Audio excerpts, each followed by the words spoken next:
still dealing with that traffic alert. In fact, you're going to be seeing that red traffic alert pretty much all morning. 4:34 on the clock. If you're just joining us and you're trying to figure out what's going on, well, we have been saying all morning what we were saying last night and days before. Don't get on the roads if you absolutely do not have to. In fact, I want to start off out in Parker County because this was one of the areas yesterday that really started to see a lot of issues early on yesterday morning. So I-20 still an issue as you're traveling through parts of Parker County, Weatherford, trying to make your way into Tarrant over into Fort Worth. 43 minutes at this point. I-20, I-30E. Again, just be mindful of that as you're trying to make your way into town. Also in Tarrant County, 121 eastbound right at Hanley-Eaterville. That is a full closure as far as I can tell, waiting on details on when that one will reopen. So again, just a little something to be mindful of. Gonna cycle through a few cameras here. Loop 12 northbound at Singleton. Looks like that vehicle, at least one of them spun out there in the opposite direction. So that's on the northbound side. Be mindful of that. You're gonna see those flashing lights as you try to maneuver through that area. 35 east southbound. This is right at Charles Street, and it looks like they've made some progress. That big rig was straddled over that guardrail. Those wreckers have been on the scene of that one for a little while now. I-30 at Mountain Creek, that's another big one that we've been watching for the last 30 plus minutes, maybe an hour or so, waiting on that one to clear as well. But these are areas, you guys, that are notorious for having issues. If you travel on that I-30 Loop 12 area, you know that there are some concerns as you maneuver. So again, don't forget about that one. As far as other incidents that we're watching, just Dallas to Denton, it's an hour plus trying to make your way from the split, trying to get into Dallas. What I'm hearing from my colleague Chris Sadeghi, who was out there early on this morning and still out there and will be monitoring the conditions all morning for us. Once you get north of Lake Louisville, that's where those issues really start to pick up on the roads. So again, if you're going northbound on 35E past Lake Louisville, that's some issues that you're going to run into. Want to get out to my colleague Megan Mitchell now out in Tarrant County. I believe you're near the Mix Master in Tarrant County. Megan, what can you tell us what you're seeing out that way? Yeah, and I actually apologize for reading off of my phone right now, but at 4:34, Tashara, just within the last 2 minutes, I actually got an update from MedStar as to the numbers that we've been seeing, specifically from 8 p.m. to now 4:30 here.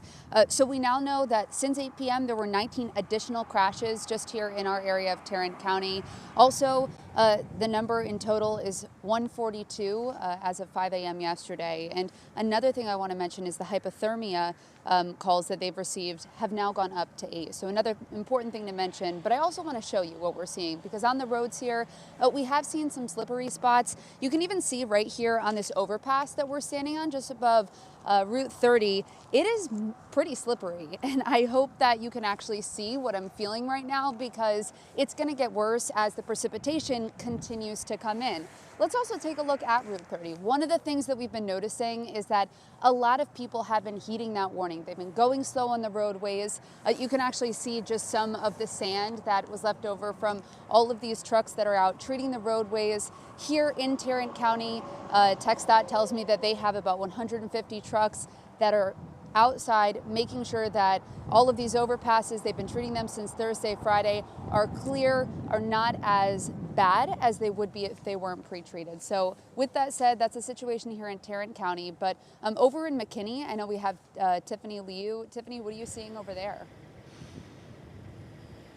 Yeah, we've been out here in Collin County all morning, and we are seeing those typical slippery areas, the highways, the bridges, the overpasses. But Thomas Costley and I just pulled into this neighborhood because we really wanted to see what was going on outside of your door. And there are absolutely some slippery roads out here, too, especially these less driven on neighborhood roads. So if you do have to head out the door this morning, you want to be extra careful. I also want to turn your attention to this vehicle right here. The cars, you could see there's a little bit of ice over them, perhaps some leftover from that sleet that we had yesterday afternoon, but otherwise not too many issues in Collin County just yet. The sheriff's office is asking people to try to stay home if you can. For now, let's send it back to you, Mark. Oh, yeah, you're absolutely right, Tiffany. A lot of folks trying to stay home today if they can, but we understand not everybody can do that. Some of you have to get out and have to drive on the local roadways, especially essential workers on the morning shift. If so, make sure you've got some basic supplies with you. We're talking an ice scraper, maybe some water and some snacks, extra warm clothes and blankets just in case you get stranded. We've got messages from folks on Twitter who've been stuck in traffic overnight. So you make sure you want to have those things with you. Jumper cables and a first aid kit as well. A reminder to be prepared just in case something happens to your vehicle this morning.